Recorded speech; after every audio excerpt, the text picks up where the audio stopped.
Los 16 días de activismo contra la violencia de género es una campaña a nivel internacional que inició el pasado 25 de noviembre y culminará el próximo martes 10 de diciembre. A lo largo de estos días, el Instituto Estatal de las Mujeres, al igual que muchas otras dependencias, las unidades de igualdad de género, las direcciones y los institutos municipales, hemos realizado acciones, programas y hemos tenido eventos precisamente para sensibilizar, visibilizar y, por supuesto, buscar eliminar la violencia en contra de las mujeres y las niñas. También durante este periodo tuvimos un evento sobre las mujeres y la discapacidad. El pasado 3 de diciembre fue el Día Internacional de las Personas con Discapacidad y justo el 10 de diciembre vamos a concluir estos días de activismo con el Día Internacional de los Derechos Humanos. Hoy vamos a platicarte de todo esto. ¿Qué te parece que comenzamos?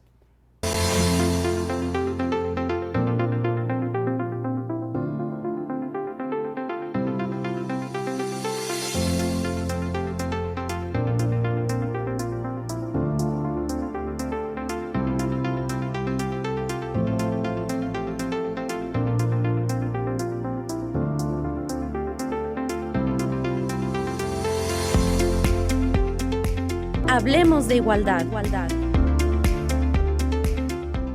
2020-9773 al 76 y 800-503-7760 son las vías de comunicación para que puedas estar en contacto con nosotras. Recuerda que en el Instituto Estatal de las Mujeres, de lunes a viernes, de 8 de la mañana a 5 de la tarde, contamos con servicios totalmente gratuitos y confidenciales en el ámbito legal, psicológico y de trabajo social.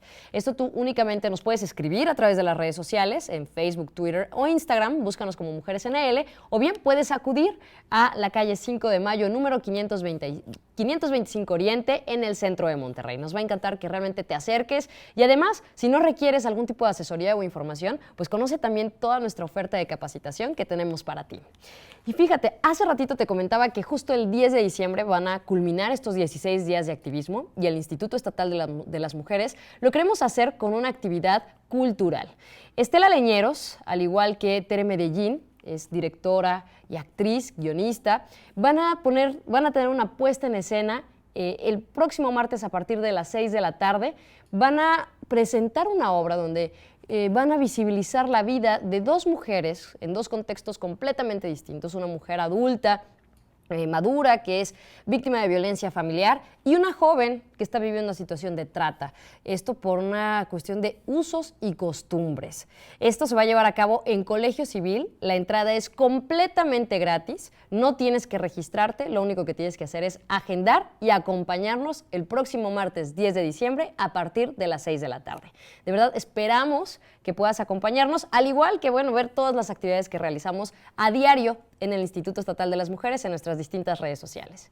Y esta semana, el pasado 3 de diciembre, precisamente el Día Internacional de las Personas con Discapacidad, tuvimos un evento en el patio del Palacio de Gobierno en el cual pudimos platicar con diferentes mujeres acerca de la realidad que se vive en nuestro estado. Una de ellas, tengo el gusto de poder presentártela hoy, nos está acompañando. Ella es Patricia Martínez, es presidenta del Consejo Estatal de Personas con Discapacidad. Bienvenida, Pati. Muchísimas gracias, pues muy contenta de estar aquí con ustedes, al igual que en estos días, los 16 días de activismo, en el cual tuvimos una gran conferencia en compañía de mi compañera Edith de la Rosa, quien es persona con discapacidad auditiva, Denise, su intérprete, Ana Nora Peters, de Ingenium, y Ana María, perdón. Y pues tenemos todo un gran equipo dentro del Consejo Estatal para Personas con Discapacidad. Solo fuimos algunos los que pudimos estar ese día porque nos encantaría que esto se repitiera no solamente el 3 de diciembre, sino que constantemente estuviéramos recordando que las personas con discapacidad somos eso, personas, y precisamente por ello pues tenemos los mismos derechos y obligaciones, más que fijarnos en oportunidades, ¿no? Exactamente. Algo que me encantó, que platicaban y que precisamente en este evento de la sensibilización para la inclusión, hablamos, la parte de la discapacidad, la que se ve, ¿no? Ustedes lo mencionaban, Así Edith es. y tú. Esta Ana María abordó el tema de aquella discapacidad, ¿no? La psicoemocional, que muchas veces no se ve, ¿no? Y que está presente. Pero a mí algo que me llamó mucho la atención y que yo creo que es donde a lo largo del evento pues a todas y a todos como nos cimbró, es este tabú que existe, ¿no?, alrededor de las personas con discapacidad. Muchas veces no sabemos ni siquiera cómo mencionarles, ¿no? O sea, híjole, una persona con discapacidad es lo correcto, pero solemos decir, una persona discapacitada, Ajá. una persona con capacidades diferentes, o sea, hay tanto, Pati, que a mí me encantaría que tú nos pudieras platicar, pues, cómo tenemos que empezar a tratar este tema, o sea, normalizarlo. ¿no? Definitivamente, definitivamente, primero que nada hay que normalizarlo. ¿Por qué? Porque tendemos mucho a tender a la compadecencia, o sea, decir, híjole, como no tiene las mismas oportunidades y yo no puedo abrírselas todas, pues le voy a hablar más bonito para que no sienta tan feo por no tenerlas. Ajá. Y pues no tiene por qué ser así, somos personas y todas dependemos de este entorno y las oportunidades para crecer desde casa. Porque si desde casa ya te están minimizando, diciendo él no puede, ella no puede, no va a llegar a poder de grande, etcétera, pues se queda grabado y realmente no se va a lograr, no por la falta de oportunidades, sino porque desde la cultura, desde el entorno, desde la sociabilización, fíjate, hace poquito estábamos platicando algo cultural con Unidea y con el Consejo, en el cual los chicos de Unidea, de la Universidad Autónoma de Nuevo León, hicieron ahí un como Facebook Live preguntando hacia las personas con discapacidad ciertas dudas, ¿no? Y una de las dudas era de que si nos podíamos casar.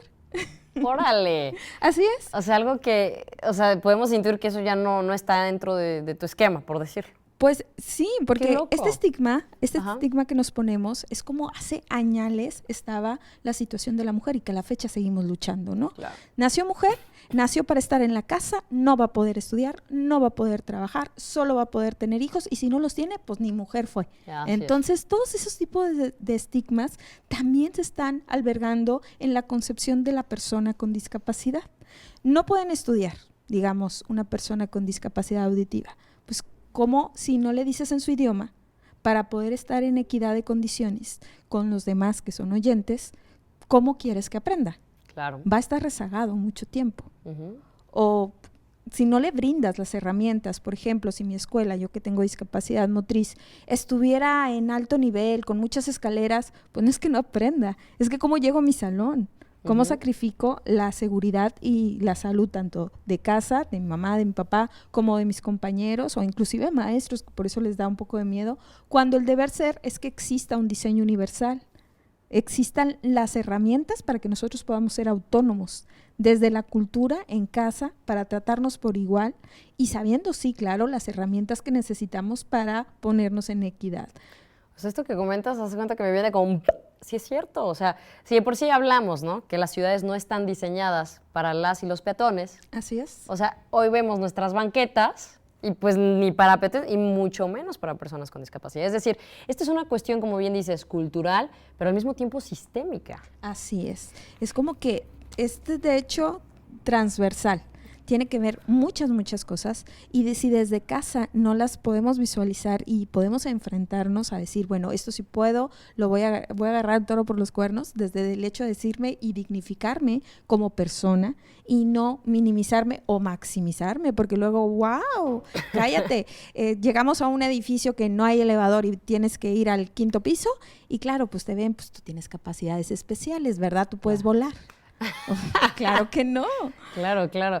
Y ahí, por ejemplo, o sea, nosotras y nosotros, las personas, ¿cómo podemos realmente ir cambiando este chip, ¿no? O sea, entender que, pues, no es que les hagamos un favor, ¿no? Porque también se puede pasar, sentir o los vamos a integrar. O sea, ¿cómo realmente nos incluimos, ¿no? Y les incluimos a ustedes, o sea, para poder, pues, llegar precisamente a evitar este tipo de suposiciones que muchas veces lo único que hacen, pues, sin querer, queriendo, es discriminación. Así es. Hablábamos de que la ignorancia es igual a la discriminación. Sabemos que no lo hacen con intención de herir, ni mucho menos. Pero si no tenemos, primero que nada, empatía. Después, voluntad de aprender y de poner lo aprendido al servicio de, ¿sí? Todos tenemos desde nuestra trinchera, pues algo a la mano con la cual aportar, no en forma de lástima, sino en forma profesional. A veces de repente nos preguntan que si no soy nadie de algún puesto de trabajo de gobierno, de alguna empresa, ¿cómo le puedo ayudar a una persona con discapacidad? Pues a veces desde casa. ¿Puedo transitar por tu banqueta? No, es que el municipio y que no sé qué. El municipio puso tu barandal, el municipio puso tu vitropiso, tu maceta, tu bote de basura. Tus claro que no. plantas, ¿no? Exacto. Entonces, yo creo que no hay mínimo apoyo, ni tampoco decir, ya le ayudé, ya me gané el cielo y listo, sino que es un trabajo constante de empatía, porque si empezamos bien con la persona con discapacidad es una punta de lanza para demostrar la calidad de vida del deber ser. Todos tenemos derecho a libre tránsito. Sin embargo, para mí es indispensable. Y para ti, que si brincas para abajo, que si subes acá, que esto, que el otro, y como quiera te pones en riesgo. Entonces, el deber ser es banquetas amplias, hay normativas, Así es. pero falta la voluntad de respetarlas. Sí, de querer hacer las cosas, porque únicamente pensamos hacia adentro, ¿no? Es la cuestión totalmente individual y no vemos más allá, porque además nadie está exenta o exento, ¿no? En Así algún es. momento de nuestra vida, por alguna circunstancia, pues vivir algún tipo de discapacidad. Así es, y los números no nos dejan mentir, aunque sean un poco antiguos, del 2010 INEGI habla de que la mayoría es adquirida. Así es. Y adquirida ya sea por enfermedad, por edad o por alguna situación, accidente, entre otras. Entonces, no es de que no nací así, ya la libre, sino Ay. todo lo contrario. Fíjate que la mayor oportunidad en la persona con discapacidad a lograr la empatía con otra es que te descubres a ti mismo, te reconoces a ti mismo como persona con virtudes y defectos, e independientemente que algo no te salga bien, tú sabes que tienes 1000 cualidades que explotar para salir adelante en la vida. Y eso sin duda se va fortaleciendo en la familia, se va fortaleciendo con un trabajo personal, ¿no? Así es. Porque obviamente siempre están expuestas y expuestos a lo que tú dices, ¿no? Tendríamos que trabajar, hace poco leí un término que es la compatía, es mezclar la compasión con la empatía. ¿De qué manera realmente podemos trabajar desde esta compasión real, no desde esta compasión así, lastimera, no, sino desde esta compasión y esa empatía para realmente entender que, oye, somos personas. Así es. Distintas, con distintas cualidades, con distintas capacidades, o sea, en el sentido de capacidad, de todo tipo de capacidades, pero en este caso, pues nosotros tenemos que dignificar a la persona. Esa es la palabra correcta. Y acordarnos que todos, precisamente porque somos personas, tenemos esos derechos Así es. y obligaciones, y debemos de abrir las mismas oportunidades y sobre todo respetar, porque de repente tienes algún tipo de discapacidad, no sé, voy a hablar de la visual, dicen, es que ellos desarrollan muy bien el oído, tú naciste para ser músico. Claro. Exacto. Y vienen esos tabús que tú dices, oye, te puedes casar, puedes hacer esto, puedes bailar, puedes, o sea, Dios, hay mucho que aprender. Pati, vamos a hacer una pausa y vamos a regresar porque además en el evento platicamos acerca de la situación en específico de las mujeres, Sí. ¿no? Porque las mujeres, pues obviamente se enfrentan a todos los obstáculos que cualquier mujer en el planeta, es decir, el 50% de la población hoy pues vive muchísima discriminación en distintos ámbitos, porque crees, las mujeres con discapacidad también se enfrentan a otros retos. Vamos a una pausa y regresamos. Esto es Hablemos de Igualdad. Regresamos.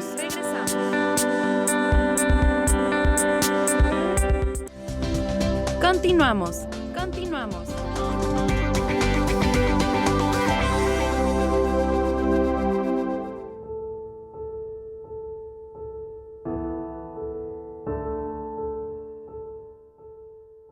El violentómetro es una herramienta para identificar las formas en que se presenta la violencia y cómo va aumentando el riesgo para quienes la sufren.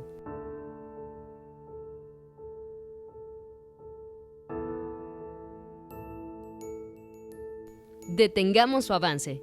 Identifiquemos la violencia.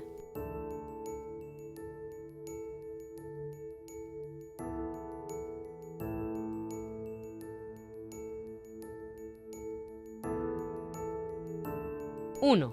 Hacer bromas hirientes.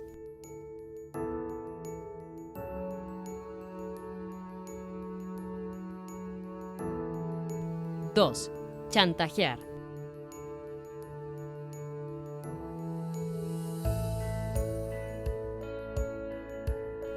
3. Engañar.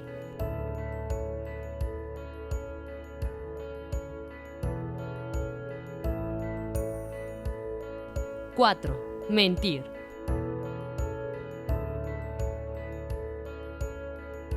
5. Ignorar ley del hielo. 6. Celar. 7. Culpabilizar.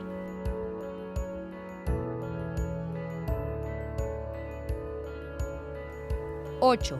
Descalificar.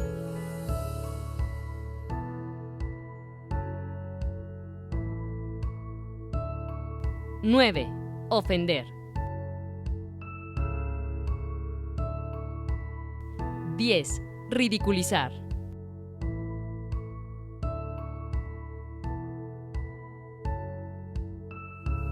11. Humillar en público. 12. Intimidar, amenazar.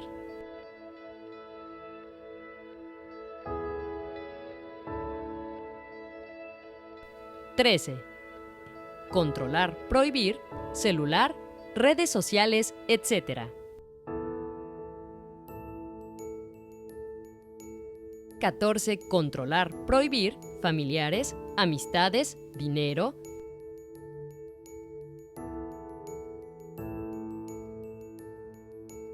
15. Controlar, prohibir, vestimenta.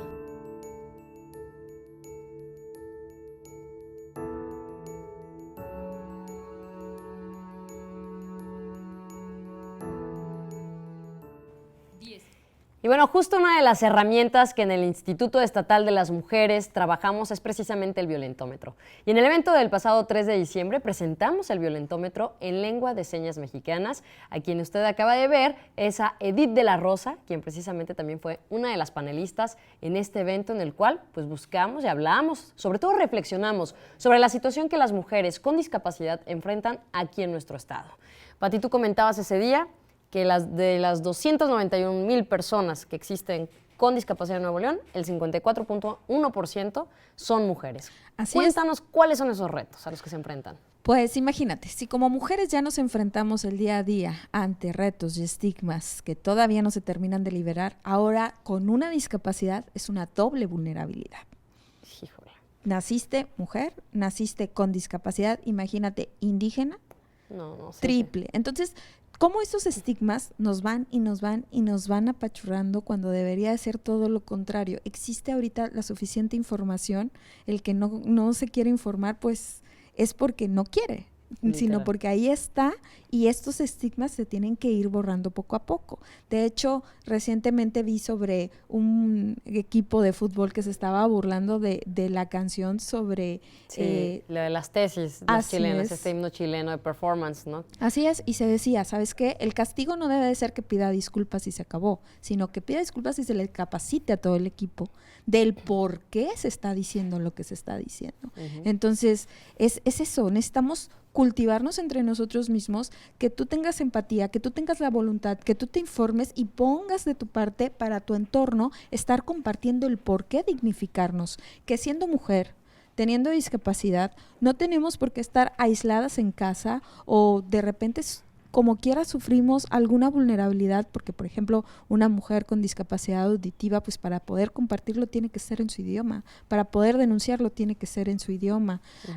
Existen muchas violaciones con la mujer con discapacidad por esa doble vulnerabilidad. Sí, que como dices, o sea, muchas personas... Yo justo ese día estaba pensando que realmente en la currícula escolar se tendría que incluir el tema de el lenguaje de señas mexicanas. Lengua de señas mexicana. Así es. Lengua y mexicana en singular, señas en plural. Así es. Eso creo que es fundamental. Fundamental, porque hoy pues volvemos al punto, ¿no? O sea, ¿de qué manera vamos a incluir? Pues únicamente informándonos. Y la información hoy más que nunca está al alcance de cualquiera. Y fíjate, es parte de la voluntad, porque existe los CAM, la USAER, que ayuda a las escuelas regulares a apoyar para que puedan tratar a los niños con discapacidad de forma equitativa, pero luego estos mismos estigmas nos hacen decir, bueno, pues la maestra especial que se haga cargo del chico con discapacidad. No, ella te va a apoyar, te va a impulsar a que tú vayas aprendiendo y vayas tratando, pero es un trabajo de todos, no es de uno, no es de algunos, ni siquiera del que tenga la propia discapacidad, que también tenemos que estar proactivamente participando, sino en todo un equipo, hacer cada quien lo que está de su parte y ponerlo a trabajar del día a día, porque luego resulta que si yo ya ayudé a alguien con discapacidad, me gané el cielo y mañana ya no me olvido. Claro. Y pasan muchas cosas, fíjate, en todo este camino de dar conocimiento y compartirlo desde cualquier trinchera, tuve una gran experiencia. Cuéntame. Pues con un grupo de chicos, de estudiantes, que llevaba la maestra a todo el grupo y tomaban la capacitación que les dábamos. Pasado tiempo y volvimos a esa misma escuela y un chico se nos acerca y nos dice, yo los escuché hace 2, 3 años. Y nosotros, ay, qué padre que andas por acá todavía, que no sé qué. Y yo tuve un accidente recientemente y él traía una silla de ruedas. Dice, esto es reciente y pasé mi duelo. Tuve que pasar porque es una situación normal que se tiene que dar en donde su duelo, renunciar a la tipo de vida que tenía pensado que iba a seguir y ahora seguirla bajo otra perspectiva. Pero no tiene por qué renunciar a sus sueños. Simplemente la visión tiene que girar un poquito para tomar herramientas diferentes para lograr lo mismo. Y dijo, fíjense, ese día yo los escuché y pues ahora sí que chido, bueno, los escuché y listo. Me fui a mi casa y pues como no vuelvo a ver, y eso es muy importante, la visualización de la propia persona con discapacidad. Que nosotros no nos dejemos encerrar en casa. Tratemos de salir, que sea a la plaza, que sea con los amigos, que sea aquí, que sea acá. Como yo en mi entorno no veo a más personas con discapacidad, pues se me olvida. Me pasa el accidente y después de mi duelo reflexiono y lo recuerdo. Si ellos pudieron, ¿por qué yo no? Claro. Se te pone la piel chinita y dices, claro. Y eso pasa en mujeres, en hombres, en todo mundo, cuando estás viendo que independientemente de las circunstancias de la vida, el poder de resiliencia para retomar tu vida y seguir adelante, que no tienes por qué clavarte, ni que te vean con lástima. Imagínate, hasta el hecho de un matrimonio fallido, un divorcio, pues tienes que pasar por tu duelo y el ritmo de vida que creías que estabas llevando, pues lo tienes que cambiar. Imagínate que alguien te dijera que en algún momento se dio. Ay, es que está divorciada. Pobrecita. Es que es mujer. No, Imagínate, sí, no, es terrible. Ese tipo de estigmas. Estamos ahorita muy atrás en el tema de cultivar a las personas sin discapacidad, a respetar a la persona con discapacidad como persona, dignificándola, máxima si es mujer. Y justo desde que hablas de dignificar, en esta semana vimos una noticia, la Secretaría de Desarrollo Social entregó, somos el único estado, el primer estado y el único que entrega placas para personas con discapacidad y por ahí te vimos. Cuéntanos esto, porque ahí es cuando se conjunta precisamente esta voluntad, ¿no?, de las personas que pueden entender la problemática. Así es, bueno, Desarrollo Social siempre apoyándonos y esto es Cancha de Control Vehicular con Rubén Zaragoza que está por ahí y pues como consejo nosotros llegamos con un oficio, lo mandamos, pedimos una reunión, una junta con él, la tuvimos, él inmediatamente acercó a la gente de su equipo que le dijera de qué forma podían ellos ingerir de manera inmediata y pues tenían que subirlo más arriba porque esto es federal, la normativa con la cual se rigen las placas. La palabra incorrecta la tenían desde el 2016, cuando la Convención Internacional de los Derechos de las Personas con Discapacidad está desde el 2007. Entonces, no están homologados muchas leyes. O sea, 9 años tuvieron que pasar. Así es, y porque gracias a Dios desde Nuevo León se nos respetó y se nos defendió como tal y se pudo hacer que le autorizaran el hecho de que a partir de ahora las placas para coches de personas con discapacidad va a decir vehículo para persona con discapacidad. Ah, mira, ahí estamos viendo precisamente en pantalla esto, que es un gran logro, Pati, porque finalmente Nuevo León, Monterrey, la zona urbana, es, pues, el tema del automóvil es algo que es increíble, ¿no? O sea, y la responsabilidad que viene con esto, porque no es nada más la placa, sino ahí lo decíamos en el evento también, que es una responsabilidad, primero de traer tu placa para hacer el proceso correcto, segundo de que si yo soy un familiar de una persona con discapacidad y en este preciso momento no la traigo conmigo, no puedo ni debo estacionarme en un cajón para persona con discapacidad. Es solo para cuando venga la persona conmigo y necesitemos de ese cajón. Es una cuestión de conciencia, es una cuestión de cultura, de voluntad y de ir quitando los estigmas, como tú dices, ¿no? O sea, tanto la persona sin discapacidad como la con discapacidad, tenemos que aprender a entendernos para saber qué es lo que necesitas. Así es, ¿sí? empatía. ¿no? O sea, tan simple, suena tan simple, pero muchas veces pues sí hay que tumbar muchas creencias respecto a eso, ¿no? Tan solo cómo nos dirigimos, cómo nos expresamos, cómo nos conducimos o sea, en las actividades diarias. Y yo creo que esto va a ser algo muy importante, ¿no? Sí, claro. Y acabas de dar con el clavo. O sea, no se trata de con o sin discapacidad tú eres bueno, yo soy malo, ¿quién es quién? No. Es cuando cambias de chip, por así decirlo, tiene que ser paulatino, constante, persistente, como la lucha de la mujer, ¿no? Así es, y yo creo que con esa idea nos quedamos y nos vamos, Pati, porque realmente como tú lo dices, va más allá, ¿no? No es la etiqueta, al contrario, es simplemente entender que somos personas y como tal tenemos que aprender a dignificarnos, ¿no? Así es. Te agradezco muchísimo, Pati.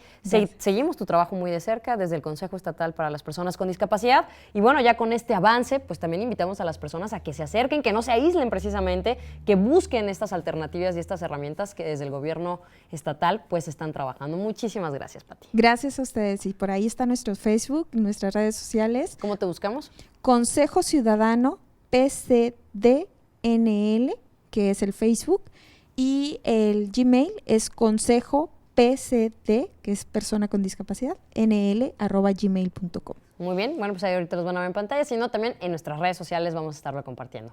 Pues muchas gracias y pues seguimos trabajando precisamente en favor de todas las mujeres. Vamos a una pausa y regresamos, esto es Hablemos de Igualdad. Regresamos.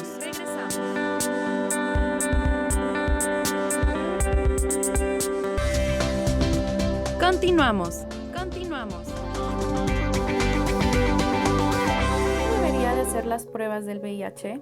En todo el mundo, 37 millones de personas viven con el VIH, la cifra más alta hasta el momento, aunque una cuarta parte desconoce que tiene el virus. Saber tu estado de VIH es un punto de partida esencial para los servicios de tratamiento, prevención, atención y apoyo relacionados con el VIH. Las personas que reciben un resultado positivo en las pruebas del VIH deben tratarse de inmediato con medicamentos antirretrovirales para que puedan vivir y en buen estado, y cuando supriman la carga viral, evitar la transmisión del virus. Es también importante saber si una persona es seropositiva para que pueda tomar decisiones sobre sus opciones de prevención del VIH, como prevenir la infección del VIH de los niños, el uso de condones para hombres y mujeres, servicios accesibles para reducir los daños que amenazan a las personas que se inyectan drogas, la circuncisión masculina médica voluntaria y la profilaxis previa y posterior a la exposición.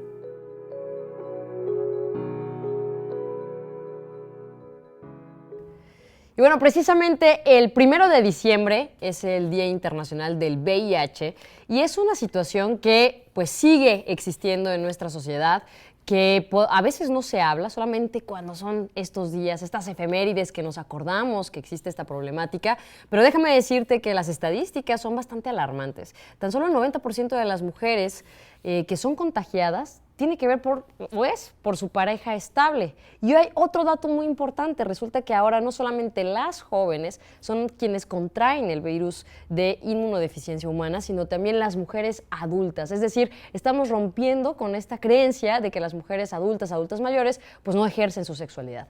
Para poder platicar y conocer el contexto de nuestro estado aquí en Nuevo León, me acompaña la doctora Iris Chantal Rodríguez Medina.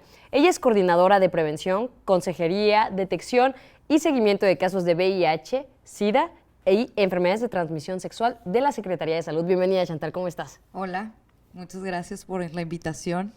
Pues muy bien, gracias a Dios. Qué bueno. Aquí sorprendida. Pues un tema el que tú traes, el que tú estás manejando, que es pues muy relevante para la salud pública, para pues todo el estado, y nos encantaría que pudieras ponernos primero que nada en contexto en cómo está Nuevo León actualmente en este tema. Bueno, actualmente tenemos una estadística de 3.500, un poco más de 3.562 pacientes que actualmente solo en Secretaría de Salud se atienden. La mayor parte de ellos son hombres, pero tenemos un número aproximado de 580 mujeres que son parte de esta estadística. ¿Entre qué edades están? Tenemos realmente rangos muy diferentes, ¿no? Pero lo que sí se sabe es que las mujeres jóvenes, pues cada vez inician su vida sexual a menor edad, igual que, bueno, la mayor parte de los adolescentes, ¿no? Y esto pues es un factor de riesgo que propicia que pueda haber un riesgo ante la transmisión de la infección. Hay mucha información. Hoy es que insisto, ¿no? Yo me acuerdo en los años 90, que era estas creencias, ¿no? De que te picaban con una aguja, había mucho miedo, mucho mito Estigma. alrededor, exacto, mucho estigma alrededor de esta, pues sí, de esta enfermedad. Pero hoy hay mucha información y también al haber tanta información, pues No nos sabes vamos que es perdiendo. real. Exactamente. Sí, Cuéntanos acerca de esto. bueno, el virus de inmunodeficiencia humana es un virus que lo único que hace es atacar las defensas de tu cuerpo. De hecho, ahorita hablaban en términos de contagio. A mí me gustaría mucho aclarar este tipo de términos porque en el caso de VIH no es contagio, es una transmisión. Ok. Necesitas fluidos específicos y un mecanismo de entrada para que pueda infectar a otra persona. Cuéntanos cuáles son. Bueno, se necesitan principalmente 5 fluidos, ¿no?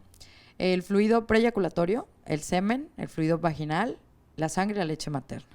Entonces, los mecanismos de transmisión tienen que ver con estos. Puede ser lo que todos conocemos, las relaciones sexuales sin protección, es la principal. Aparte de esto, podría ser en el caso, por ejemplo, de las transfusiones, pero, ojo, aquí me gustaría aclarar que los laboratorios tienen mecanismos para asegurar que la sangre esté viable y que no tenga ningún tipo de infección. Estos mecanismos de sangre segura hacen que se pase la sangre por ciertos laboratorios, ¿no? Ciertos estudios, y ya después de asegurar que está libre, se puede transfundir. O sea, es menor el porcentaje. Sí, claro. Si, digamos, se transfundiera la sangre, pues tendrías un porcentaje de transmisión quizá alrededor del 95%, ¿no? Porque estás metiendo sangre de una persona. Pero en este caso se reduce pues al 5%. ¿Por qué? Por estos mecanismos de revisión de la sangre, ¿no? De la sangre que se hace de donación. Aparte de esto, que a mí me gusta mucho mencionarlo, son los tatuajes o las perforaciones. Porque pues como población a veces nos gusta tatuarnos o perforarnos, ¿no? Las orejas o qué sé yo, ¿no? Cada quien. Pero es un riesgo que nosotros no observemos si ese material está estéril o que sea nuevo. Entonces hay que revisar esa parte. Otra de estas situaciones sería de madre a hijo. En el caso, por ejemplo, de que una mujer esté embarazada y viva con el virus, es posible que lo transmita ya sea mientras que el bebé está en gestación, está creciendo dentro del útero. Cuando hay el parto, en el momento del parto hay mucho involucramiento de sangre, entonces eso podría generar la transmisión, o en el momento en el que de lactancia, hablaba sobre la leche materna. Para esto también, bueno, hay que compartir que también hay maneras de prevenirlo. ¿Cómo? Detectándolo a tiempo, que de hecho nosotros realizamos y ofertamos pruebas rápidas de detección de VIH. Y con esto, pues si una persona se detecta con el virus, específicamente una mujer embarazada, se le da tratamiento y se le da seguimiento al caso. Que eso es muy importante. Súper importante El para tema nosotros. del tratamiento. Es decir, el VIH es una cuestión de que puedes portar únicamente el virus. Ya no hablamos sobre portadores, sino personas con diagnóstico o personas que es lo viven correcto. con el virus. ¿Ok? Digo, me doy No, cuenta que estamos avanzando en esta parte de terminológica, Sí. porque pues sí es bueno como darle sus términos precisos Totalmente de para acuerdo. evitar la discriminación y el estigma. Ujú. Entonces, sí, las personas pueden vivir con VIH y no presentar ningún signo o síntoma hasta que el virus empieza a replicarse, ¿no? Ok. Pero, como te decía, tenemos al alcance estas pruebas rápidas de detección que incluso me gustaría comentar ahora con la conmemoración del Día Mundial el 1 de diciembre, que ahora también se le llama, ya no es el Día Mundial de la lucha contra el SIDA. El término de lucha es un término bélico, ¿no? Total. Entonces, la idea también es quitarle esta parte y ahora se le llama el Día Mundial de la Respuesta ante el VIH. Más propositivo, además. Sí, claro, y definitivamente. Entonces, con motivo de la conmemoración de este día, también se ponen al alcance este tipo de pruebas, las pruebas rápidas de detección, que de hecho, volvía, la conmemoración lleva el eslogan este año, ¿no? O esta frase de las comunidades hacen la diferencia, debido a que no solamente Secretaría de Salud aplica este tipo de pruebas, hay organizaciones de la sociedad civil Así es.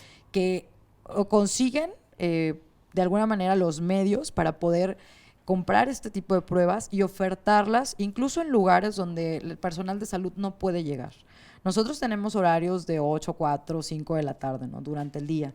Entonces, algo que es muy importante es este trabajo que hacen también las organizaciones de la sociedad civil, porque ellos acuden a sitios a veces de encuentro o sitios donde se puede tener más cautiva o más cerca a la población clave, e incluso hacen este trabajo en pares, ¿no?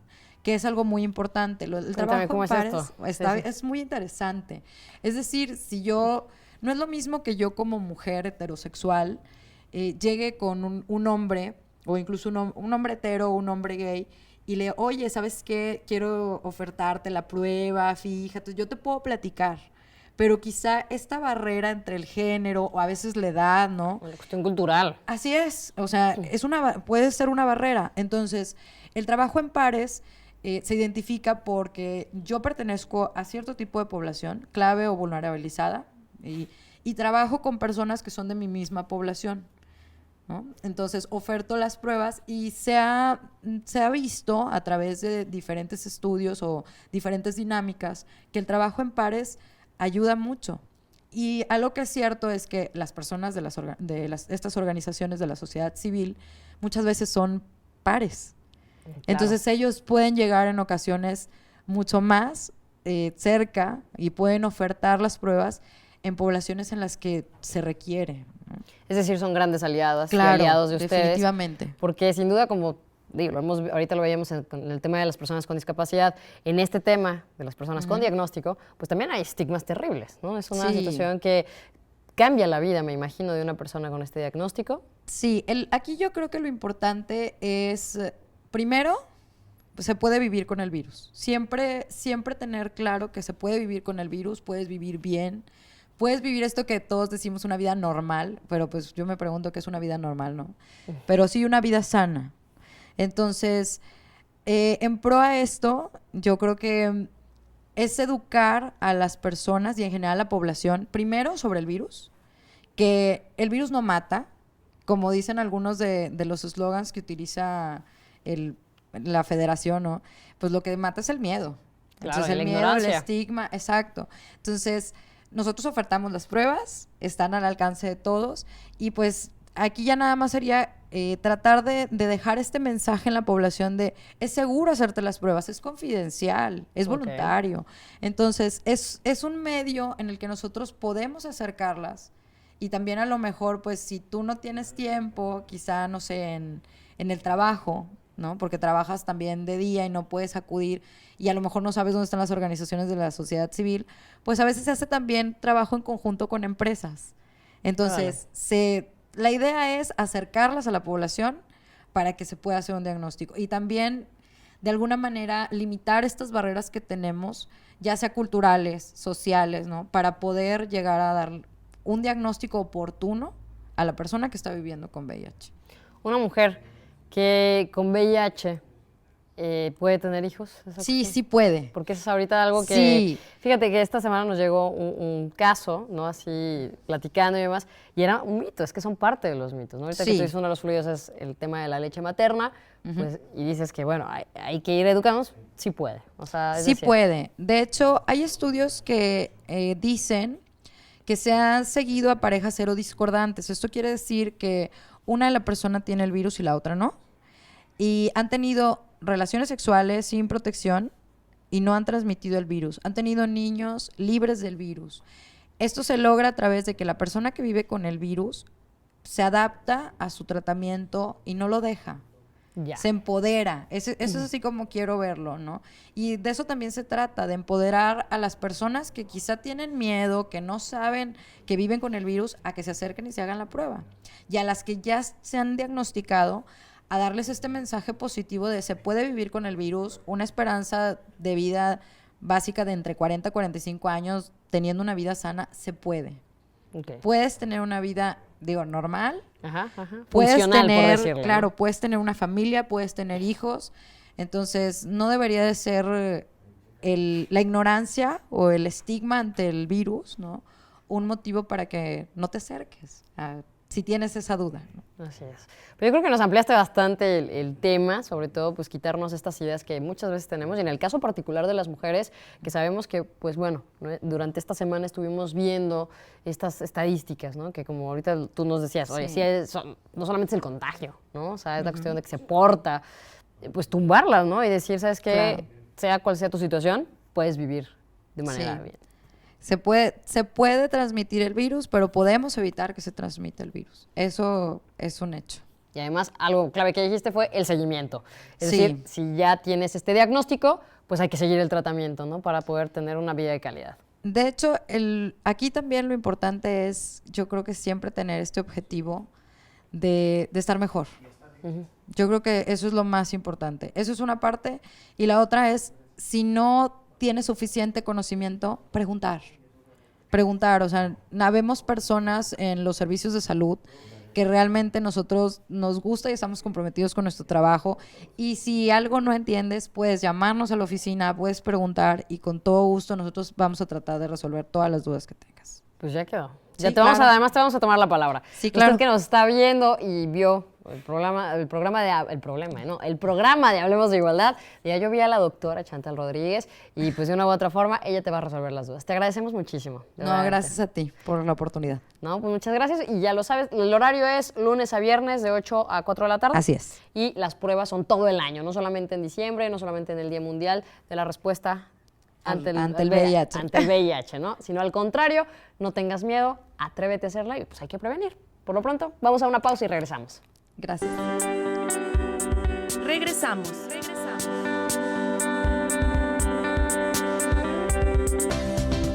Continuamos.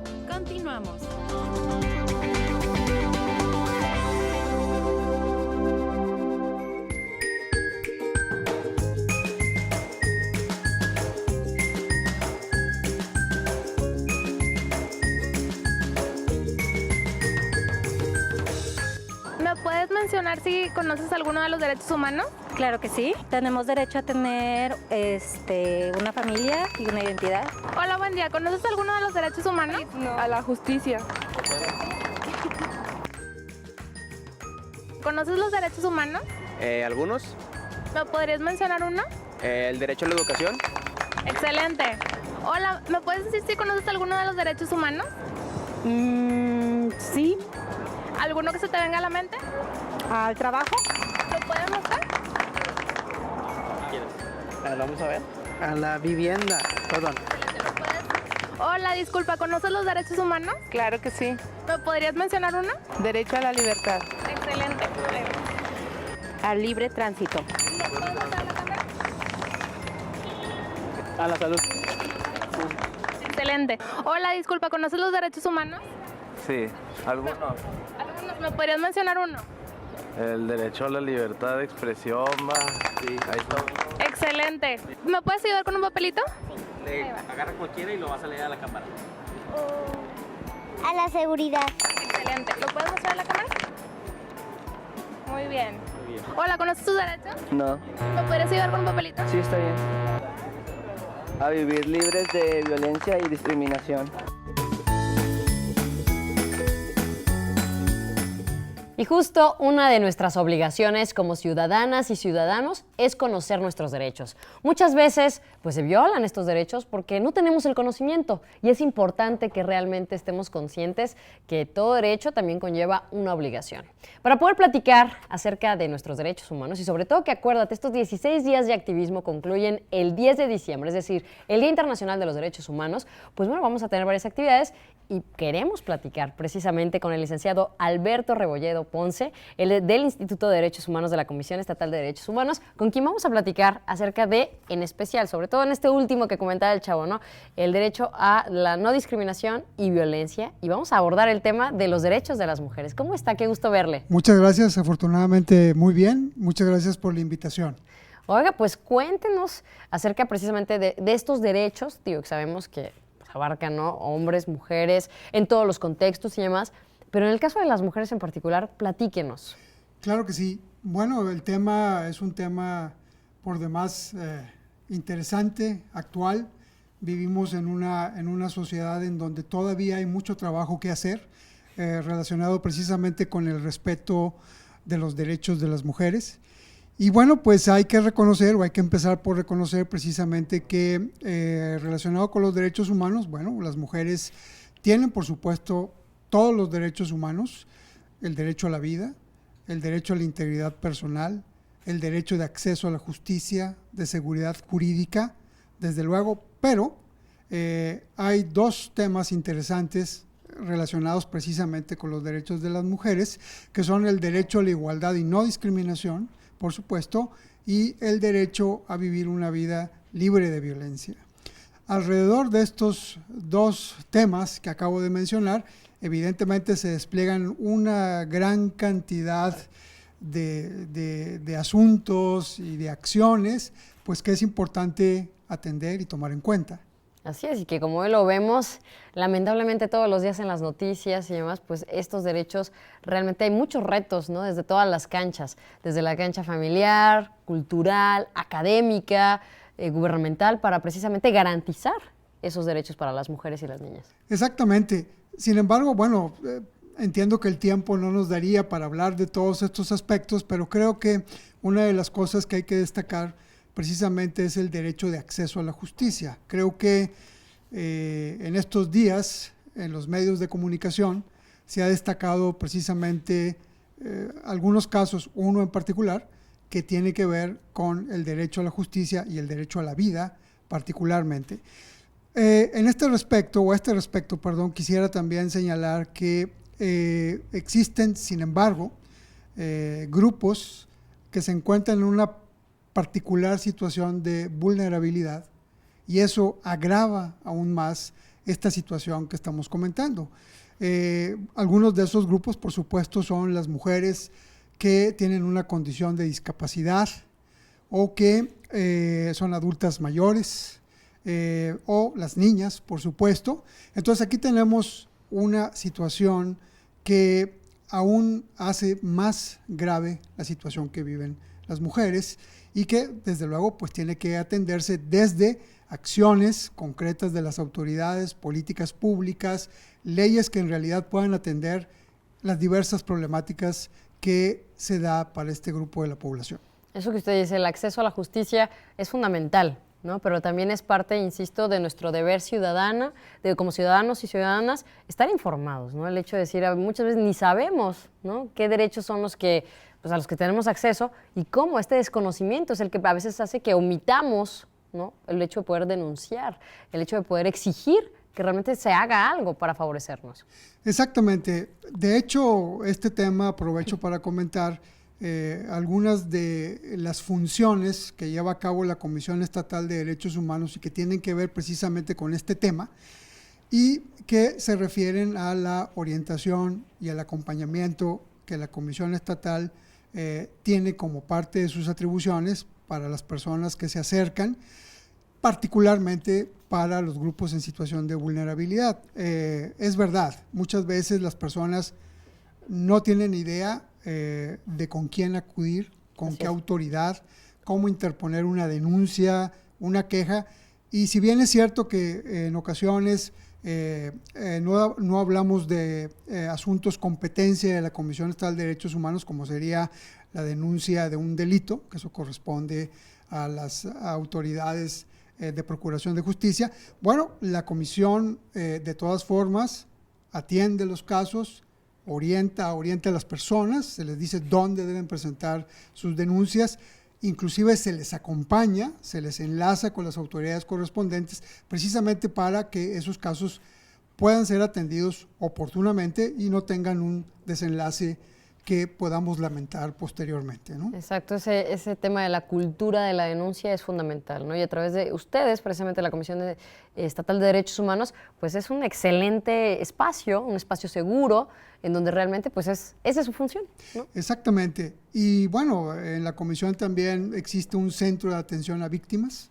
Este centro de atención a víctimas precisamente brinda una atención de primer contacto a las víctimas en general, particularmente en este caso que hablamos de las mujeres que sufren algún tipo de violencia, y en tanto son atendidas por las autoridades correspondientes, bueno, se les puede también apoyar, se les puede auxiliar con una atención inmediata, insisto, en tanto las autoridades que tienen la obligación de atender el caso, pues lo hacen, ¿no? A veces son asuntos pues de mucha urgencia, ¿verdad? Que tienen que atenderse de manera inmediata, ¿no? No, y ahí pues les van guiando, ¿no? Sobre los requisitos, sobre todo aquello que se va requiriendo, porque cada caso es particular. Exactamente. Que eso también hay que entenderlo, que muchas veces llegamos y, oiga, pero es que me tiene que resolver ahorita. Pues tranquilo, ¿no? Hay que primero analizar el caso, que creo que eso es parte fundamental de ustedes, ¿no? El hecho de tener la película completa y decir, ok, muy bien, lo vamos a tratar de esta manera y vamos pasando. Lo que tienen toda la población que saber es que se pueden acercar a la comisión. Así es, y bueno, un tema que señalaba hace un momento que es muy importante es precisamente la sensibilización. Ese también es parte del trabajo de la comisión a través de cursos de capacitación que se brindan a las diferentes autoridades públicas, particularmente las autoridades que tienen que ver con justicia y seguridad, precisamente para que conozcan cuáles son los derechos, en este caso de las mujeres, cómo atender los casos que implican violencia contra las mujeres y que, bueno, se evite, por supuesto, también una revictimización que muchas veces ocurre precisamente por ignorancia de cómo proceder para atender casos de esta naturaleza, ¿verdad? Y con eso nos vamos, mi querido licenciado Alberto, porque eso es importantísimo. Saber que existen instituciones como la Comisión Estatal de Derechos Humanos, que realmente dentro de sus funciones tiene esta capacitación para todo el funcionariado de la administración pública, que es muy necesario. Es decir, cualquier persona, ante cualquier situación, debe tener la certeza y la seguridad de que puede acudir precisamente a levantar su denuncia. Pero lo que tiene que hacer es realmente activarse, tener el conocimiento y acudir, ¿no? Muchísimas gracias. De nada, al contrario, muchas gracias por la invitación y estamos a las órdenes. Pues muchas gracias. Al igual, te agradecemos que nos hayas acompañado a lo largo de esta emisión. Deseamos que te hayas informado, hayas aprendido, hayas reflexionado con cada uno de los temas. Los retos son varios. El tema de las personas con discapacidad, en especial las mujeres con discapacidad. El tema de las mujeres portadoras del VIH y, por supuesto, los derechos de las mujeres, los derechos humanos de las mujeres y las niñas son temas de todas y de todos. Y solamente depende de nosotras, como ciudadanas y ciudadanos, el hecho de que podamos seguir cumpliéndolos. Recuerda, este martes 10 a las 6 de la tarde es la obra de 2 mujeres en fuga en Colegio Civil para que te des una vuelta y junto con nosotras en el Instituto Estatal de las Mujeres cierres estos 16 días de activismo. Recuerda que desde el Instituto, cero tolerancia a la violencia contra mujeres y niñas. Les espero la próxima semana aquí en Hablemos de Igualdad.